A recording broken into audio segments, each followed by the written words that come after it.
दिवाली के अवसर पर मुस्लिम महिलाओं ने भगवान श्री राम की आरती उतारकर सांप्रदायिक सौहार्द की अनूठी मिसाल पेश की है। इस मौके पर हनुमान चालीसा फेम नाजनीन अंसारी ने कहा कि हमें हमारे पूर्वज और परंपराओं से कोई भी अलग नहीं कर सकता।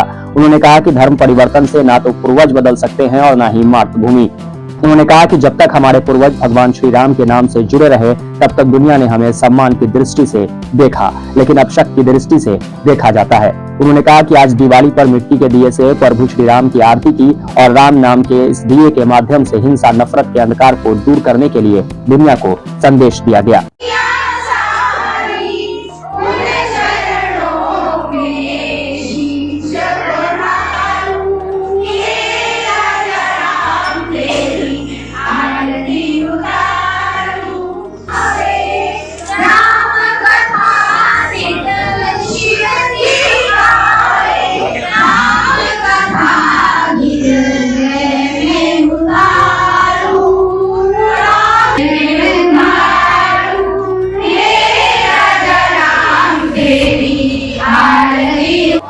आज हिंदू मुस्लिम बहनों ने मिलकर के दीपावली के पावन पर्व पर भगवान श्री राम की आरती उतारी है, उनकी स्तुति गाई है और पिछले 16 सालों से हम सभी मुस्लिम हिंदू महिलाएं मिलकर के भगवान श्री राम की आरती गाती चली आ रही हैं। हर वर्ष हम लोग कुछ अलग अलग मन्नतों के साथ भगवान श्री राम की आरती करते हैं, प्रार्थनाओं के साथ करते हैं। इस वर्ष हम लोगों ने 4 प्रार्थनाएं विशेष करके मांगी है।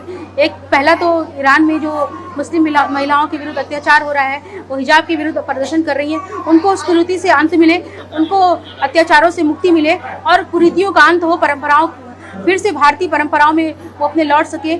दूसरा कि आदि विश्वेश्वर को औरंगजेब के कलंक से मुक्ति मिले और आदि विश्वेश्वर पर हम लोग जल चढ़ा सकें, पूरे काशीवासी आदि विश्वेश्वर का दर्शन कर सकें।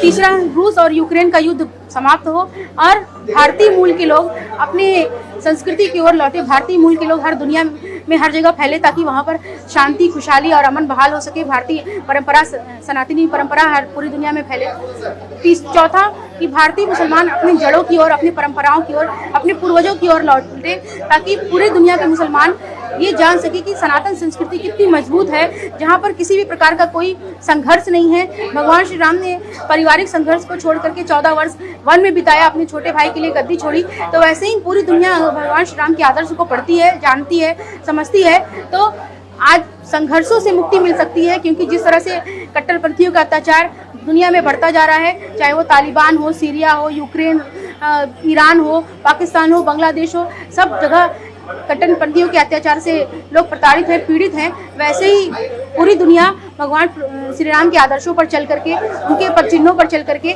खुशहाली, अमन के रास्ते पर लौटे, खुशहाली की ओर लौटे, आनंद की ओर लौटे। किस तरह की आरती कर रही है, आपको क्या संदेश है? देखिए, आज दीपावली का पर्व है और हम सारे हिंदू मुसलमान बहनें मिलकर के प्रभु श्री राम की आरती उतार रहे हैं और साथ ही साथ ये संदेश भी देना चाहते हैं समाज में कि हम सारे लोग भले ही किसी भी जाति, किसी भी धर्म, किसी भी मजहब के हों, लेकिन हमारा जो पूर्वज है वो प्रभु श्री राम है और हम सारे जितने भी मुसलमान हैं सब सनातनी मुसलमान हैं और हम सारे लोगों ने मिलकर के यहाँ प्रभु श्री राम की आरती उतारी है। साथ ही साथ गंगा जमुनी तहजीब की ये मिसाल कायम की है और लगातार कट्टरपंथियों को हम लोग ये संदेश देना, कड़ा संदेश देना चाहते हैं कि कट्टरपंथी जितना भी जोर लगा रहे, लेकिन वो हमारी संस्कृति, हमारी सभ्यता को कभी खत्म नहीं कर पाएंगे और हमारी जो एकता है उसमें भी कभी सेंध नहीं लगा पाएंगे, क्योंकि अब हम सब जान चुके हैं कि हमारी चीज़ें क्या है, हमारा मूल क्या है। तो हम सारे लोग, हिंदुस्तान के सभी लोग सनातनी मुसलमान हैं, तो हम सारे लोग अपने पूर्वजों की आरती उतार रहे हैं। हम सभी लोग यहाँ मिलकर भगवान श्री राम के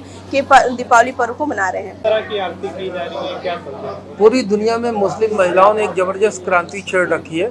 उधर ईरान में महिसा अमीनी के नेतृत्व में हिजाब के खिलाफ जहाँ मुस्लिम महिलाओं ने मोर्चा खोल दिया, बांग्लादेश में, पाकिस्तान में मुस्लिम महिलाएं सड़क पर हैं। दुनिया के अनेक देशों में इतने लंबे समय से कट्टरपंथियों द्वारा दबाई जा रही मुस्लिम महिलाओं ने मुस्लिम कट्टरपंथियों, इस्लामिक जिहादियों के खिलाफ विद्रोह कर दिया है। वहीं पर काशी की मुस्लिम महिलाओं ने पूरी दुनिया को एकता, भाईचारा, शांति, सद्भावना और सहिष्णुता का संदेश देने के लिए भगवान श्री राम और माता जानकी की आरती उतारी है और साथ ही अरब वर्ल्ड और साथ ही मध्य एशिया के देशों को यह संदेश देने का काम किया है कि अगर वो देश भी शांति के रास्ते पर जाना चाहते हैं तो भगवान श्री राम के रास्ते को अपनाएं। रूस और यूक्रेन युद्ध खत्म करना चाहते हैं तो भगवान श्री राम के रास्ते पर चलें, राम राज्य की परिकल्पना करें।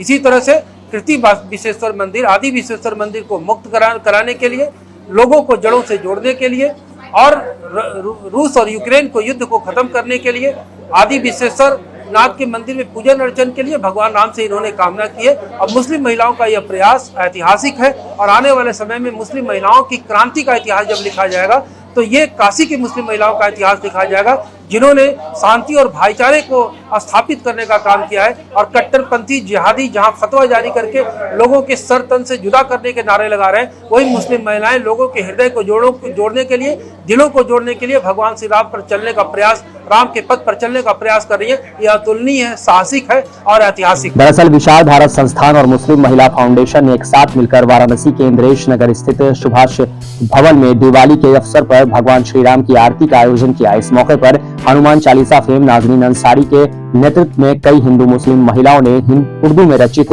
भगवान श्री राम प्रार्थना और आरती की। इस आरती का उद्देश्य विश्व को एकता और शांति के साथ सांप्रदायिक सौहार्द का संदेश देना था। वहीं विशाल भारत संस्थान के राष्ट्रीय अध्यक्ष डॉक्टर राजीव गुरुजी ने कहा कि मुस्लिम महिलाओं ने श्री राम की आरती के माध्यम से विश्व को राम पथ पर चलने का संदेश दिया। जो भी राम की शरण में आएगा वह हिंसा और नफरत से मुक्ति पा सकेगा, क्योंकि राम मुक्ति का मार्ग है। राम की शिक्षाओं को अन्य देशों को भी अपनाना चाहिए। Bureau report, the bold.